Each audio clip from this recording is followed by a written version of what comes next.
friends, welcome back to our YouTube channel, and today we will learn how to create pattern using Java language, and for that we will use for loops. So today we will generate this pattern with stars, and these horizontal lines are called as rows and vertical lines are called as columns. These are numbers of rows and these are numbers of columns. So let us start programming. Now this is our Java project. Within this is source folder and this is Java package. So to know how to create this project and packages, you can watch my previous video. Link is shared in description box. Now right click on this package, go to new and create class, which is our Java class. We can give any name to this class. I am giving name as pattern. Don't give .java extension here and click here to include main method in our class and say finish. So this is our Java program. And we can start our programming from here within this main method. First of all, we need to initialize our variables. For that I am taking int row comma column. These are our variable names. We can give any name. We can also use R and C instead of row and column as per our conveniency. Now here we will take for loop, and our first for loop is for row, so that row is equals to 1 as our row started from 1. Then row is less than and equals to 4 as there are 4 rows in our pattern, and row plus plus. So this is the syntax of for loop, that is within for initialization semicolon condition semicolon incrementation or decrementation. Now here this plus plus operator is used as an increment operator and minus minus is decrement operator. So within this for loop we will take another for loop for column. So for column is equals to 1 as our column is also starting from 1, then column is less than equals to row. Now we want to generate the triangle shape, and that's why we take this condition, that is column is less than and equals to row. Now column plus plus.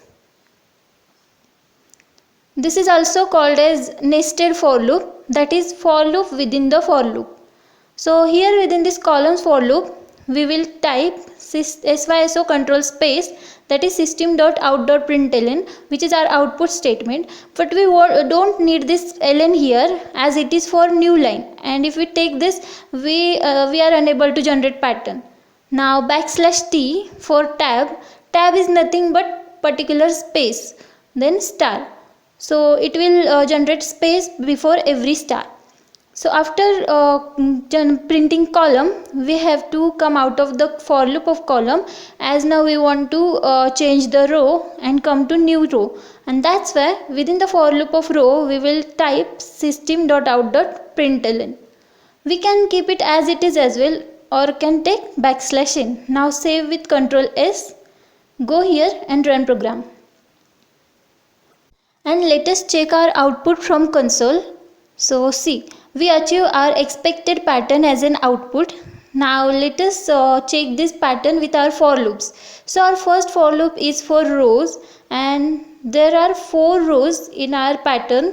These are 4 rows, and our row started from first row, and until it reached to 4th row it will keep adding the rows, and that's how we get this pattern. Now for columns, these are our columns, these 4 columns, and our columns are also started from first column.